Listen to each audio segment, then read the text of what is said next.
Uma das perguntas que mais aparece aqui, talvez... Bom, eu já lidei com muitos vídeos que vocês perguntavam: Iago, como é que é? E essa é uma das dívidas mais antigas, mais impagáveis, que agora eu vou pagar, certo? Em grande estilo, tá bom? Jesus foi pro inferno ou não? Famosa perguntinha baseada em 1 Pedro capítulo 3, o velho texto sobre os espíritos em prisão, Jesus ter descido ao Hades e tudo mais. Onde é que Jesus estava entre a sua morte e a sua ressurreição? Alguns defendem que nesse momento ele foi para o inferno pregar aos espíritos que lá se encontravam em prisão. O que é que ele teria ido proclamar? Ele realmente foi para o inferno? Essa é uma visão que permite que haja comunhão com os discordantes? Vamos lá, que no programa de hoje, eu e o meu moletom da Ortodoxa, você gosta aí de camisetas cristãs, vários modelos excelentes, formatos excelentes, coisa linda na Ortodoxa Cloth. Vamos juntos tentar desvendar esse grande mistério, olhando para o texto bíblico.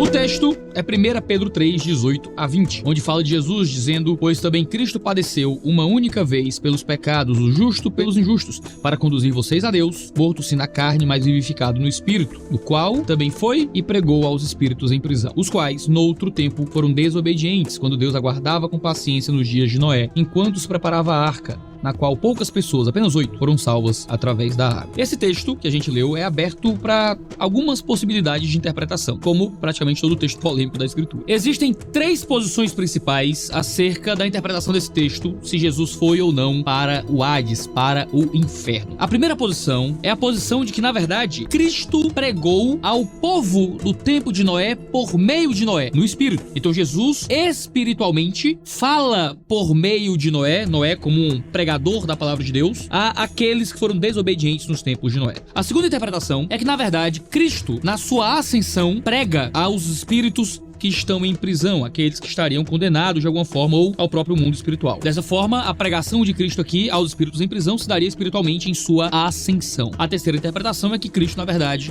desceu ao inferno, desceu ao Hades, a região dos mortos, a fim de proclamar a sua vitória, seja às forças espirituais, seja aos homens que foram condenados. Não como um tipo de evangelismo, não para dar uma segunda chance de salvação, mas para proclamar sua grandeza e a sua vitória. Nós vamos olhar para cada uma dessas 3 interpretações ao longo do vídeo de hoje. Claro que cada uma dessas 3 interpretações tem lá suas pequenas subdivisões. Vai existir uma discussão sobre quem são esses espíritos em prisão, então essas interpretações vão variar em interpretar se os espíritos em prisão são anjos caídos ou são os homens condenados, mas apesar das variações e de outras visões menos populares, as 3 principais visões sobre esse texto ainda são essas. Um Cristo que pregou por meio de Noé aos homens, um Cristo que pregou por meio de sua exaltação, ou um Cristo que pregou no Hades para proclamar a sua vitória. Esse é um debate que envolve um texto principal, é o texto de 1 Pedro 3, 18 a 20, mas que também está relacionado com 2 outros textos, um de Pedro e um de Paulo, que seria 1 Pedro 4, 6 e Efésios 4, 8 a 10. A gente vai olhar essas 3 passagens no vídeo de hoje e a gente vai começar olhando para o texto de 1 Pedro, capítulo 3, versículo 18 ao versículo 20, que é de longe o texto mais famoso e principal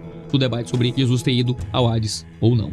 E para entendermos bem essa passagem, é sempre importante darmos uma olhadinha no contexto da epístola. Qual é o fluxo do argumento de 1 Pedro? Pedro escreve a sua primeira epístola se dirigindo a cristãos que estão dispersos devido à perseguição que eles vinham sofrendo. Aos eleitos, que são forasteiros da diáspora no Ponto, na Galácia, na Capadócia, na Ásia e na Bitínia. Assim que ele começa a sua epístola. A finalidade dele, então, é trazer esperança para aqueles cristãos no meio desse sofrimento todo. Pedro afirma que um dos propósitos de Deus na regeneração é que os cristãos tivessem uma esperança viva e tem base na vitória e na conquista de Cristo por meio de sua morte e ressurreição, que Deus tem uma recompensa guardada para os cristãos, mesmo que eles precisem passar por algum tipo de sofrimento. Nisso, os cristãos são chamados a exultar no fim de toda a obra que Deus realizou em Cristo, na salvação que representa a salvação de suas almas. É por Cristo ter morrido e ressuscitado ao terceiro dia que cristãos podem ter esperança em meio ao sofrimento e encontrar um sentido da vida em meio a tudo isso. Os cristãos não deveriam, então, encarar o sofrimento não só como uma realidade inescapável, mas como um tipo de trampolim que os impulsionava a Deus. Cristãos são peregrinos, são forasteiros nessa terra, e enquanto rumam para a sua habitação eterna, passam por sofrimento. Não deveriam, no meio disso, perder de vista que o seu Senhor também sofreu. Logo, todo sofrimento deve ser encarado à luz do Cristo que sofreu, viveu, morreu e venceu. É diante desse contexto que Pedro vai falar sobre mortificação na carne de Cristo Jesus e de vivificação no ou pelo Espírito. Se a ideia de morto na carne é fácil de entender, Jesus morreu, já o termo vivificado no Espírito ou vivificado pelo Espírito já gera a primeira confusão, a primeira grande polêmica nessa passagem, que polêmica pouco é bobagem aqui no assunto de hoje. Porque essa passagem no grego pode ser traduzida tanto como vivificado no Espírito como vivificado pelo Espírito. E aí, dependendo de como você traduzir, o texto vai ter um sentido diferente. Aqueles que argumentam que a melhor tradução seria vivificado no Espírito, vão argumentar que o paralelo é mortificado na carne, logo, deve ser vivificado no Espírito. Seria esquisito que Pedro escrevesse a mesma estrutura em paralelo e esperasse que os seus leitores interpretassem essa estrutura de forma diferente. Quem vai estabelecer esse argumento, por exemplo, é o teólogo Wayne Grudem. Outros, no entanto, vão argumentar que é altamente possível que dentro de uma estrutura poética você use frases paralelas que sejam traduzidas de formas diferentes. Ainda mais porque esse texto tem uma estrutura um tanto poética, ao ponto de alguns argumentarem que ele pode ser até uma citação de algum tipo de hino, de modo que aqui o vivificar complementa a ideia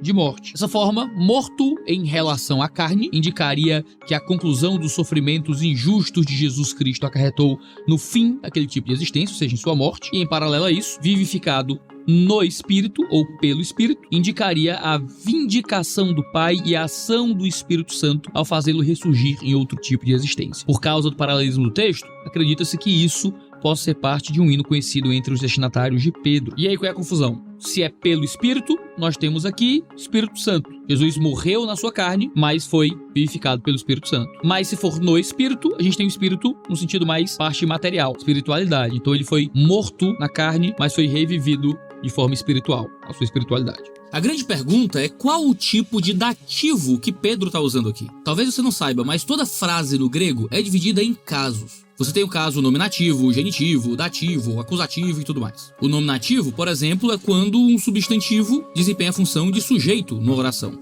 Já o caso dativo equivale aproximadamente ao que em português nós chamamos de objeto indireto ou ao complemento nominal. A questão é qual tipo de dativo nós temos aqui. Nós temos um dativo que expressa esfera, ou seja, qual é a esfera da ressurreição espiritual de Jesus, uma esfera no reino do Espírito, ou se é um dativo instrumental, o instrumento, meio pelo qual Jesus é vivificado, no caso, pelo Espírito. Se aqui, pneumate, Espírito, se referir ao Espírito Santo, haveria uma dificuldade por causa dos dativos anteriores, Mas se tratando de um tipo de poesia, haveria um tipo de licença poética e de liberdade poética aqui. Ou seja, é muito difícil estabelecer se a gente tem um dativo de esfera ou um dativo instrumental. O que sabemos com clareza é que o texto fala da morte e da ressurreição de Jesus. No sentido mais amplo, Pedro está falando que os sofrimentos de Cristo culminaram na sua morte, mas ele foi ressuscitado. Pensei nessa morte. Isso é o que todos podemos concordar. Greg Forbes, por exemplo, afirma que ambos os particípios são dependentes de conduzir, com a ênfase recaindo em vivificado. Esse sentido pode ser entendido em qualquer uma das duas formas ativas e respeita a ideia que Pedro vem trabalhando aqui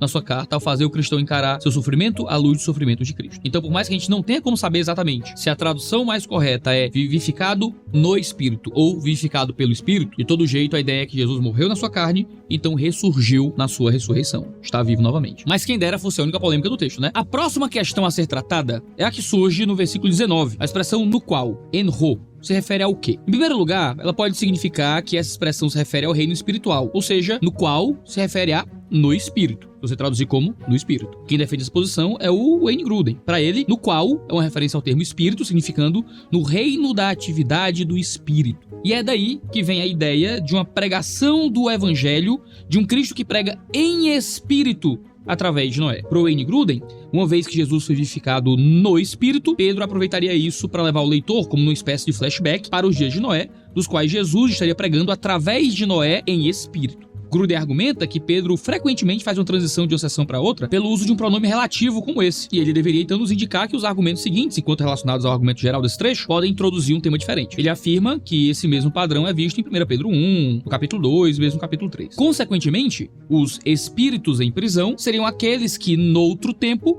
foram desobedientes quando Deus aguardava com paciência nos dias de Noé. Isso seria uma indicação que Pedro se refere a espíritos humanos, porque nem a Bíblia, nem a literatura judaica exterior à Bíblia mencionam que anjos foram desobedientes durante a construção da arca. O relato de Gênesis 6, 5 a 13 aponta que o pecado humano provocou a ira de Deus e trouxe o dilúvio como um juízo divino. A espera paciente de Deus, então, seria um indicador de que Pedro estava falando de espíritos humanos, pois Deus esperou que os seres humanos se arrependessem de seus pecados, e não os anjos. Afinal, nunca é mencionado que Deus espera que anjos se arrependam. Dessa forma, seguindo justamente o argumento do Wayne Grudem, esses espíritos em prisão seriam aqueles espíritos que no tempo em que Pedro escreve a sua carta estão no inferno, mas que foram seres humanos na terra no tempo do dilúvio e que receberam a pregação do evangelho de Cristo em espírito por meio de Noé. Para justificar essa perspectiva, o Gruden diz que o Espírito de Cristo estava presente nos profetas do Antigo Testamento, como diz 1 Coríntios 10, e ainda que Noé não seja descrito especificamente como um profeta, certamente ele foi um arauto, um proclamador da palavra de Deus. Já sobre o conteúdo da mensagem, Gruden afirma que o uso da palavra kerisso, que é o verbo usado comumente no Novo Testamento e na Septuaginta para se referir à pregação evangelística, seria a pregação do Evangelho de Cristo. Seria uma forma de chamar as pessoas ao arrependimento e à fé. Ou seja, Noé chamou ao arrependimento as pessoas da sua época enquanto construía aquela arca. E por isso, Jesus não teria ido ao inferno durante os 3 dias que estava morto, a fim de fazer qualquer tipo de pregação aos anjos ou o que quer que seja de quem estava ali, mas que Jesus pregou por meio de Noé ao povo do seu tempo. A perspectiva do Gruden e daqueles que seguem essa mesma posição é a de que Jesus estava em espírito pregando através de Noé uma mensagem de arrependimento aos seres humanos de sua época, mas, porque eles não se arrependeram, eles estavam agora em prisão. Eram espíritos em prisão no tempo em que Pedro escreve a sua carta. Estavam no inferno. Esse argumento do Wayne Gruden tem os seus proponentes na história da igreja. Isso foi ensinado por Agostinho de Hipona e por Tomás de Aquino, por exemplo. Agostinho adotou essa posição em resposta à hipótese de que Cristo foi pregado no inferno, considerava que isso abriria margem para defender uma salvação pós-morte, e por isso o Agostinho teria oferecido a hipótese de que Jesus estava em espírito pregando através de Noé aos seus contemporâneos. Agora, essa posição do Wayne Gruden não é a única posição válida acerca dessa passagem. Também existe a posição da proclamação de Jesus em sua ascensão. Podemos citar o Douglas Hurricane como um proponente dessa visão. Ele afirma que Pedro não escreve sobre um evento que aconteceu no inferno, no Hades, ou no reino dos mortos, no tempo entre a crucificação e a ressurreição de Jesus, mas que Pedro está se referindo a como o Cristo ressurreto e exaltado anunciou o julgamento de Deus sobre os poderes espirituais que estavam em rebelião contra Deus e que causavam maldades no mundo. O argumento aqui é que Pedro não está contrastando 2 partes da natureza de Cristo, o corpo e a alma. Essa é uma distinção um tanto inapropriada, mas que ele estaria fazendo um contraste entre 2 modos de existência. O Cristo que morreu pelos pecados, portanto, ele morreu com respeito à carne, e um Cristo que ressuscitou, que agora foi vivificado mediante o Espírito ou no Espírito. Nesse sentido, não é que o Espírito ou a alma de Cristo, que foi morto e então foi vivificado, não é que Jesus deixou a carne, mas que na vida ressurreta da sua pessoa por inteiro, ele se despediu de uma identificação com o pecado, ele agora vive como uma pessoa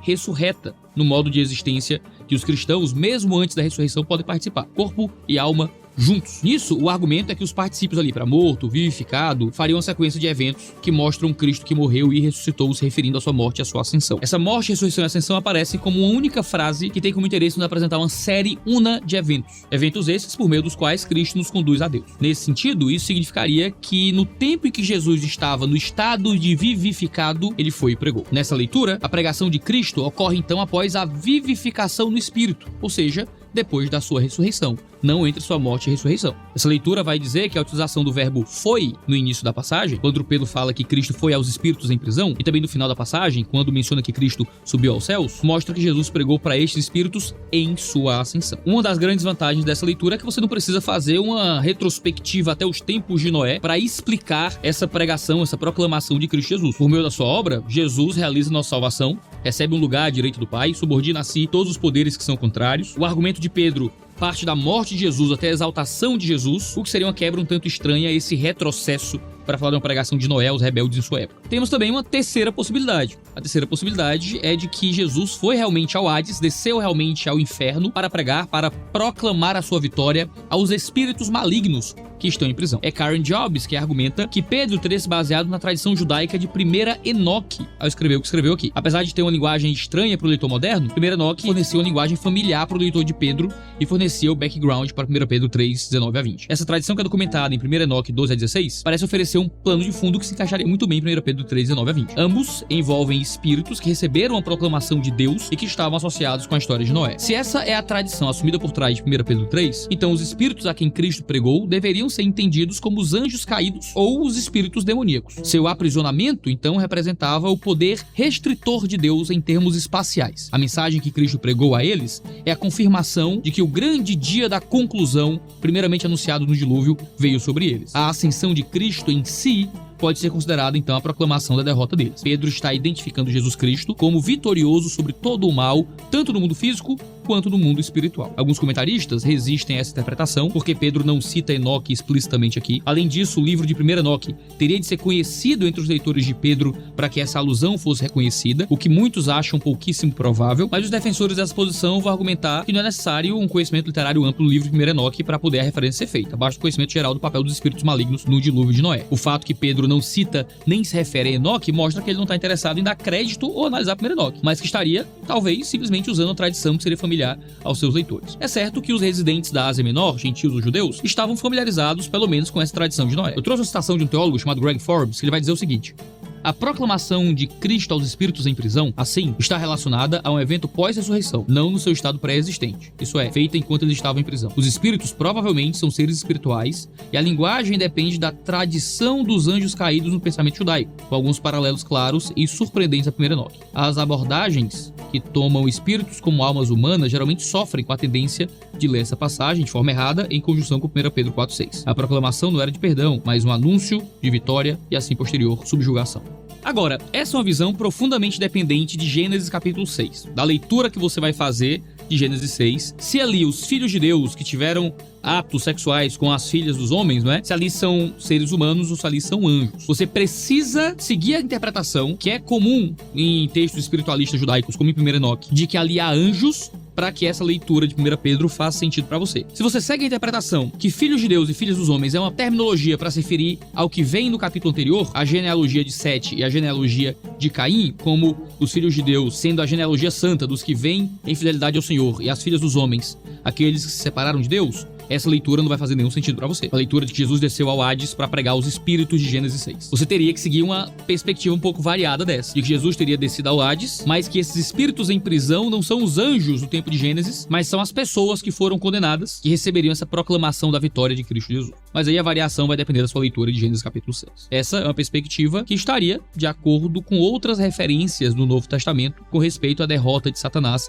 e os poderes do mal na cruz e na ressurreição, como em Efésios 1, Colossenses 2 e Hebreus 2. É uma interpretação que encontra algum nível de guarida nos pais da igreja. Irineu, por exemplo, comentando sobre como Deus lidou com os pecados cometidos pelos que viviam no Antigo Testamento, diz que Deus usava os seus profetas e as escrituras para repreender aqueles que andavam em pecado. E na sua obra Contra as Heresias diz o seguinte, trouxe aqui uma citaçãozinha de Irineu para ilustrar o ponto. Ele diz: por isso, o Senhor desceu às partes inferiores da terra para levar também a eles a boa nova da sua vinda, que é a remissão dos pecados para os que creem nele. Nesse texto, o Irineu vai defender que a ida de Jesus ao inferno foi uma forma graciosa de oferecer a salvação, porque como eles não nos imputavam as intemperanças que fazíamos antes que o Cristo nos fosse manifestado, assim não é justo que acusemos os que pecaram antes da vinda de Cristo. Para Irineu, esses pecadores precisavam de uma chance, assim como nós tivemos a chance de ouvir as palavras de Cristo. Então, segundo a leitura de Irineu, não seria justo que eles fossem condenados da mesma forma que aqueles que viveram contemporaneamente ou mesmo posterior à vinda de Cristo, porque esses tiveram a oportunidade de ouvir as palavras do próprio Jesus, enquanto os antigos não. Assim, Jesus teria ido às partes inferiores da terra, isso é, para o inferno, a fim de trazer remissão daqueles que se arrependessem. Tertuliano, semelhantemente, também entendia que Jesus tinha ido para o Hades, mas, no caso dele, por outro motivo. Ele diz que, embora Cristo seja Deus, sendo também homem, morreu segundo as Escrituras, e segundo as mesmas Escrituras foi sepultado. Com a mesma lei de seu ser, ele cumpriu plenamente, pertencendo no Hades, na forma e condição de um homem morto. Nem ele ascendeu às alturas do céu antes de descer às partes mais baixas da terra, para que ali pudesse tornar os patriarcas e profetas participantes de si mesmo. Agora, como é que Tertuliano entendia esse Hades, né? Lá no Sobre a Alma, ele fala que esse Hades é um vasto espaço profundo no interior da terra e um receoso oculto em suas próprias entranhas, na medida em que lemos que Cristo, em sua morte, passou 3 dias no coração da terra, isto é, no recesso interno secreto que está escondido na terra e fechado pela terra e sobreposto nas profundezas abismais que ficam ainda mais abaixo. Mas à frente ele acrescenta dizendo que toda alma é detida em segurança no Hades até o dia do Senhor. Agora, além de Irineu e Tertuliano, podemos olhar também para Clemente de Alexandria. Clemente vai afirmar que o Salvador também exerce seu poder porque é sua obra para salvar, a qual em conformidade ele também fez, trazendo a salvação àqueles que se tornaram desejosos por meio da pregação, e no caso do Evangelho, de crer nele onde quer que estivessem. Se então o Senhor desceu ao Hades para qualquer outro fim, se não pregar o evangelho como de fato desceu? Ou foi para pregar o evangelho para todos, ou somente para os hebreus? Ou seja, a gente tem Irineu, Tertuliano, Clemente de Alexandria, cada um na sua forma, interpretando do seu jeito uma descida de Cristo a essa região do Hades. A gente tem que concordar com todas as interpretações para notar que já havia nos pais da igreja perspectivas de que Cristo haveria descido a essa região, não é, do inferno. Ou seja, é razoavelmente simples mostrar que os pais da igreja acreditavam numa descida ao Hades de Jesus. Não todos os pais da igreja, mas aqueles que nós temos acesso, existem uma boa quantidade de testemunhas a esse respeito. Até alguns textos apócrifos parecem apresentar essa mesma ideia. Nós encontramos no evangelho apócrifo, chamado Evangelho segundo Nicodemos, a ideia de um Jesus que desceu para o inferno. Dentro desse texto, há uma seção chamada Atos de Pilatos, que narra, numa linguagem alegórica e apocalíptica, um diálogo entre o próprio inferno e Satanás, que era considerado o príncipe do inferno, para a subsequente chegada de Jesus para a libertação dos que lá estavam presos. Como se trata de um texto muito longo, não vou citar ele todo aqui, mas ele mostra que realmente existia um imaginário nesse sentido. O texto diz: e enquanto todos os santos se regozijavam, eis que Satanás, o príncipe e chefe da morte, disse ao inferno: prepara-te para receber a Jesus, que se vangloria de ser filho de Deus, ao passo que é um homem que teme a morte, e tal. Aqui é uma linguagem alegórica, um sentido literário, obviamente, em um texto que, obviamente, não é um texto bíblico, né? Não tem poder de fé, mas que ajuda a mostrar parte do imaginário social que se dava naquele tempo. O inferno é descrito aqui como uma entidade que dialoga com Satanás sobre a chegada de Jesus. E, claramente, há uma vinda, não é, de Cristo para este inferno. O que é muito legal é que o apócrifo vai colocar o inferno temendo, não é, a chegada de Jesus nele. O inferno fica com medo e Satanás vai dizer, e o Satanás fica dizendo pro inferno: não tenha medo não, e tal. É muito legal isso. Se você reparar, cada uma dessas três leituras tem seu mérito. Cada uma tem lá a sua argumentação. A ideia de um Cristo que desce ao Hades para proclamar a sua vitória é textualmente muito coerente. Pode não ser a sua visão, mas você não pode dizer que essa é uma visão textualmente incoerente ou uma visão que não tem nenhum proponente na história da igreja, nenhum proponente de relevância. É uma visão muito possível em cima da passagem. É a visão que eu prefiro ainda hoje, tá? De um Cristo que desce ao Hades para proclamar a sua vitória. Não sigo a visão de Gênesis 6, de que ali eram anjos caídos tendo relações com mulheres. Creio que ali eram seres humanos mesmo. A descendência de Caim, a descendência de Sete. Tem vídeo aqui no canal onde eu apresento essa perspectiva de quem eram os filhos dos homens ali, de quem eram os filhos de Deus. Se você quiser minha argumentação nesse sentido, você pode ir lá. Mas eu acredito que a visão de um Cristo que desce ao Hades e proclama a sua vitória aos espíritos em prisão, que são as almas caídas, é uma visão que faz muito sentido, certo? Tenho preferência por essa visão. Mas eu acredito que a visão de um Cristo que prega por meio de Noé também é uma visão textualmente muito possível e também muito provável. Eu acho que essas duas posições são igualmente possíveis a partir da leitura da passagem, e nenhum proponente da visão pode descartar a visão do outro como uma visão impossível ou uma visão que não pode ser respeitada. Agora, a segunda visão que eu apresentei aqui, a visão de um Cristo que proclama a sua vitória na sua exaltação, não é nada errado, se uma heresia ou o que é que seja, ele até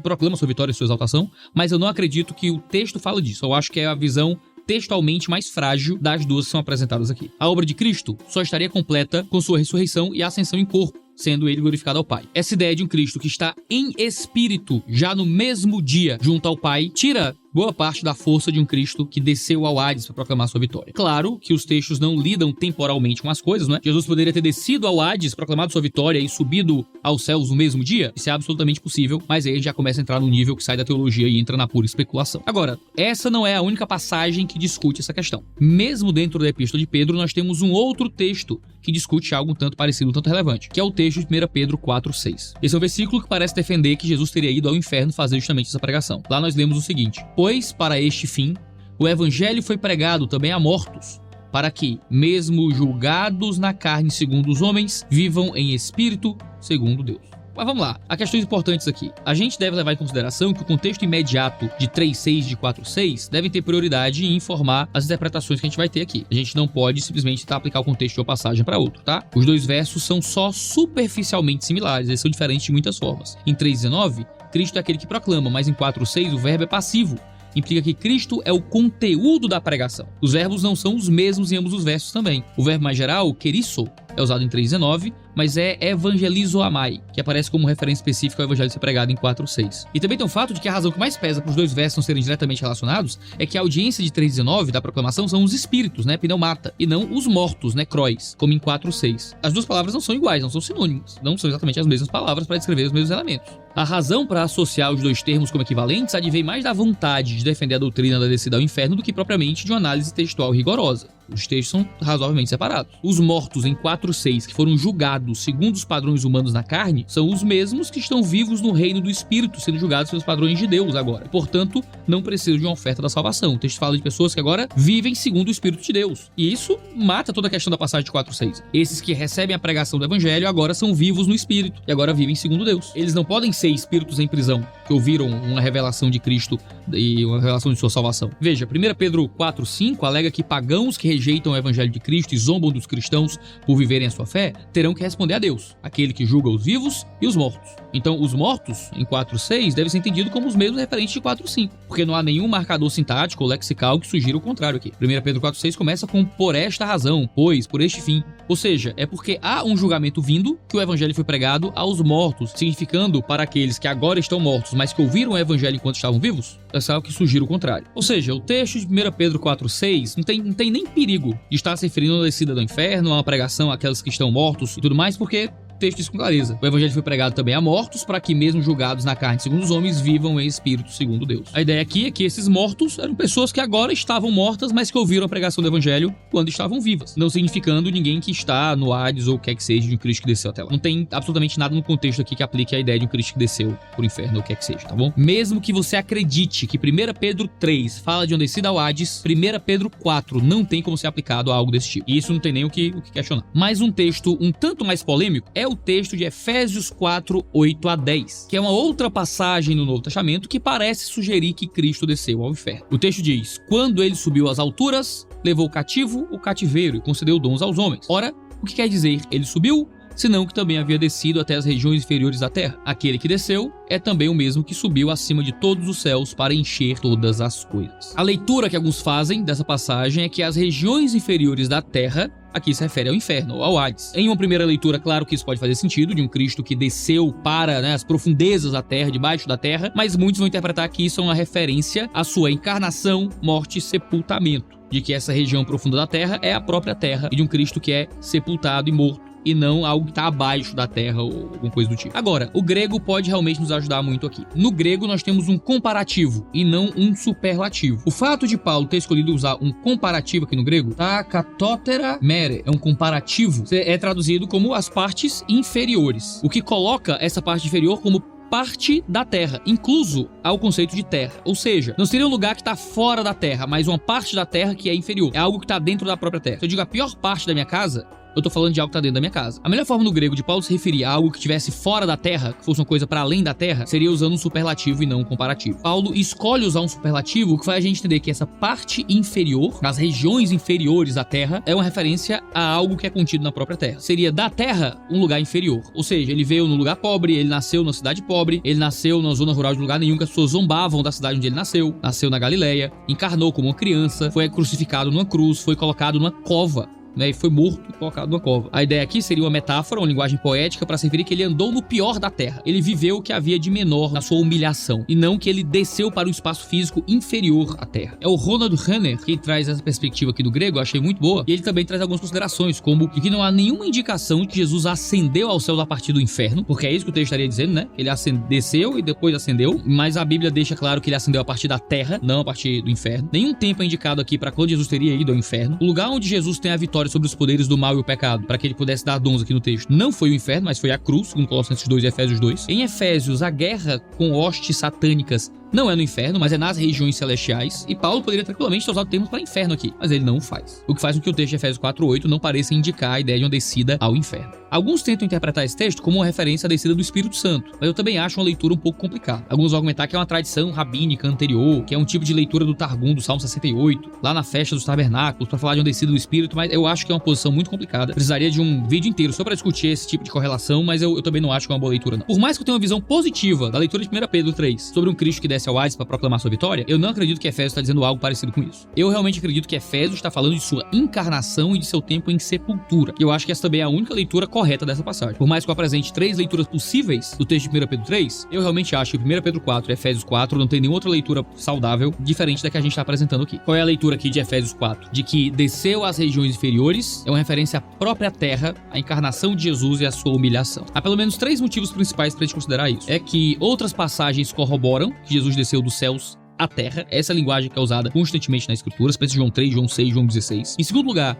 não há indicação de que Jesus foi ao inferno depois de seu sepultamento aqui nessa passagem. Nem mesmo 50 dias entre sua ressurreição e a ascensão, Jesus fez qualquer menção a ter ido ao inferno, o que seria algo bem relevante a ser colocado aqui, se é isso que Paulo quer estabelecer em Efésios. Você pode julgar que esse é o argumento de Pedro em 1 Pedro 3, porque existe um argumento sendo estabelecido. Mas seria muito estranho que algo tão relevante fosse só citado de passagem de forma tão dúbia aqui. E em terceiro lugar, o uso do genitivo de aposição, que aparece aqui no grego, o tes ges, que é muito comum nessa epístola, nos dá um indicativo, tá? O genitivo de aposição é usado para reafirmar, definir ou explicar algo que geralmente tá em um caso diferente no grego. Eu tô convencido que o grego apresenta um tipo de genitivo ao lado de um adjetivo comparativo que traz a ideia de pra dentro da terra, destacando que Jesus foi pra dentro da terra, o que faz um paralelo entre esse verso e 1:20, em que a morte de Cristo está conectada com a sua ressurreição e não a sua encarnação ou sua descida ao inferno. É Davi quem se refere às profundezas da terra como a sepultura no Salmo 63, o que me faz acreditar que a expressão se refere tanto à descida à terra como à descida à sepultura, uma vez que a morte de Cristo conquistou a vitória sobre os poderes do mal e do pecado e a redenção para aqueles que creem, como diz o próprio Rhoner. De modo que a interpretação de Efésios 4:9 como uma descida de Cristo ao inferno absolutamente não se encaixa bem no melhor do grego e no melhor do contexto dessa passagem aqui de Efésios. Isso faz muito mais sentido diante do genitivo de aposição que é usado aqui no grego bíblico e respeita muito mais o modo como essas terminologias são usadas dentro do livro de Efésios. Eu trouxe uma citação aqui do Francis Fulcher, que afirma que essa expressão pode simplesmente significar a terra, tão baixa em comparação com a sua morada celestial, ou denotar o fato de que ele sofreu a maior humilhação quando suportou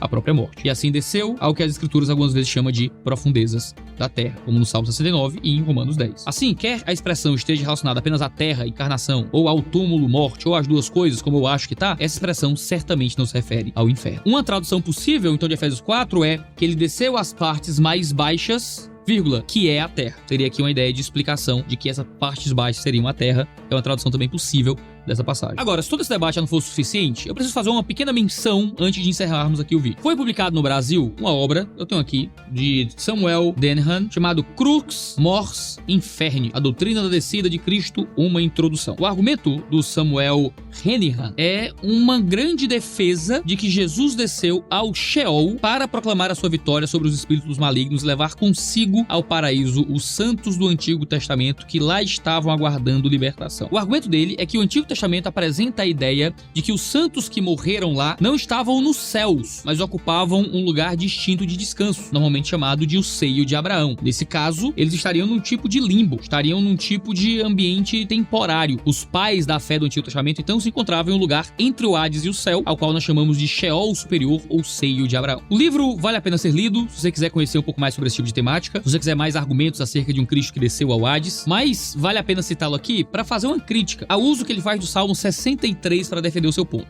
Porque o Salmo 63 é o salmo citado aqui em Efésios 4. E é um salmo que é usado como apoio de que o Sheol se refere a uma região inferior à terra, onde habitam aqueles que morreram. Eu não acho que essa é uma boa leitura do salmo. Tá bom? Temper Longman III vai dizer o seguinte, que apesar do salmista estar sob pressão dos inimigos que querem matá-lo, ele termina com uma declaração de confiança. Os inimigos não destruirão, mas eles próprios encontrarão um fim violento. Eles morrerão em batalha, dados à espada, e seus corpos sem vida serão consumidos por chacais. Como um resultado, o rei, de acordo com o título Davi, regozijará em Deus enquanto seus inimigos mortos são silenciados pela morte. Os versos 9 e 10 aqui do Salmo exprimem que este é um fim particularmente vergonhoso, reservado para os inimigos de Deus, o que evoca 2 Reis 9, né? A confiança que alguém colocou em Deus é vista na vindicação, conforme aqueles que procuram destruir e são na verdade destruídos, né? Tanto o hebraico quanto o grego estão na forma superlativa, o grego aqui da Septuaginta, indicando a parte mais inferior da terra. Ou seja, que os inimigos irão às profundezas da terra, o reino dos mortos no Sheol, e a linguagem muda no versículo 11 para descrever os corpos não enterrados dos inimigos deixados como carniças para os chacais. Ou seja, os inimigos de Davi terão em si mesmos a experiência da destruição e descerão para as profundezas da terra, o que é um tipo de linguagem poética para o Sheol, a habitação dos mortos. Por isso, os inimigos de Davi não só terão uma morte violenta e servirão de pasto para os chacais, o que aumenta, né, o desprezo que eles passarão, mas eles descerão ao mais inferior da terra enquanto Davi almeja contemplar Deus em seu santuário. Há aqui então uma clara oposição que distancia Deus no santuário, nos altos céus, dos inimigos de Davi. São destruídos habitando no mais profundo da terra. Ou seja, o Salmo 63 fala de uma região inferior à terra, onde os inimigos de Davi vão por estarem separados de Deus. O que não faz nenhum sentido dentro desse tipo de leitura, tentando aplicar a Efésios 4, que Porque enquanto o salmista usa um superlativo, Paulo usa um comparativo. O salmista deixa claro a distância que seus inimigos terão de Deus ao contrastar o santuário de Deus com o mais profundo da terra, enquanto no texto de Efésios capítulo 4, nós temos um comparativo entre o local para onde Cristo ascendeu e as regiões inferiores para onde ele desceu. Faz mais sentido entender essas regiões inferiores como a própria terra, no caso de Efésios 4, o que não parece ser o caso do Salmo 63. Aqui no caso ele faz uma leitura do Salmo 63 para basear o seu argumento, e eu acho que esse é um argumento muito complicado, porque não é bem isso que o Salmo 63 está fazendo aqui. Até porque Efésios 4 não cita o Salmo 63, cita o Salmo 68. Não parece ter uma referência direta aqui, mas ele usa o Salmo 63 como base do seu argumento para dizer que existe essa camada diferente aí de Sheol, superior, inferior e tudo mais. Eu acho que essa não é uma boa leitura, o que torna o centro do argumento dele um pouco problemático. Agora, um outro texto que o Renner não usa para estabelecer o seu ponto é o texto de Isaías 26. Ele vai falar que existe um tipo de compartimentalização de onde os mortos estão. Isaías 26 vai dizer que os teus mortos e também o meu cadáver viverão e ressuscitarão. Despertem e cantem em alegria, vocês que habitam no pó, porque o teu orvalho, ó Deus, será como orvalho de ida, e a terra dará à luz os seus mortos. Meu povo, entrem nos seus quartos e tranquem as portas, escondam-se por um momento até que passe a ira. Para ele, os mortos que aguardam a ressurreição estão em câmaras ou compartimentos debaixo da terra. Só que também eu acho que esse é um argumento muito problemático, porque não é isso que a passagem está dizendo. A gente tem aqui um poema que em seu contexto não nos mostra uma coisa tão literal assim. No versículo 2 de Isaías 26, nós lemos: abram os portões para que entre a nação justa que aguarda a fidelidade. Termina com: entrem nos seus quartos e tranquem as portas, aqui no verso 21. Existe aqui uma ideia absolutamente poética. Nos tempos do seu julgamento, o Senhor provê para o seu povo e oferece segurança na cidade, que era o contexto aqui da poesia. Uma cidade do juízo, uma cidade do mundo. Nesse dia, eles estarão a salvo, como na arca ou dentro das casas marcadas pelo sangue de Êxodo 12 a 13, o que mostra que o que temos aqui são aqueles que morreram no dia do juízo do Senhor, que serão ressuscitados pelo seu poder. A cidade que abre as portas e aqueles que entram nos quartos fechados às portas são uma forma de demonstrar que o povo de Deus está seguro mesmo diante do seu juízo, porque tu, Senhor, conservarás em perfeita paz aquele cujo propósito é firme, porque ele confia em ti, confiem sempre no Senhor, porque o Senhor, Deus, é uma rocha eterna, diz Isaías 26, 3 a 4. Não se pode extrair desse texto que há um tipo de compartimentalização do Sheol, porque não é isso que o texto está dizendo, não é isso que é tirado da passagem. Você está simplesmente tentando adequar o texto à tua teologia e não fazer com que o texto diga qual é a tua teologia, o que faz com que o argumento central dele aqui de compartimentalização do Sheol não seja uma coisa que a gente possa assumir como uma base realmente útil para estabelecer o ponto que a gente está colocando aqui em questão. O propósito do vídeo de hoje é te dar ferramentas para poder pensar a respeito dessa temática tão complicada, mas de fazer entender quais são as boas leituras de 1 Pedro 3. Tem pelo menos 2 ou 3 leituras aí um pouco mais saudáveis possíveis de interpretação, mas há leituras de Efésios 4 e de 1 Pedro 4 que tentam levar esses textos para falar de um Cristo que desce ao Hades, mas nós não temos nessas duas passagens nenhum argumento nesse sentido. Mas e você? O que é que você tira disso tudo? Não deixe de comentar aqui embaixo qual é a sua interpretação sobre essa passagem, como você vê esses textos e que outras passagens difíceis você gostaria que a gente trouxesse aqui no 2 Dedos de Teologia. A gente tem vídeo toda segunda, quarta e sexta-feira, sempre às 10 horas da manhã. Então não deixe de se inscrever para ficar sabendo sempre que houver vídeo novo. Um cheiro no seu cangote e até a próxima.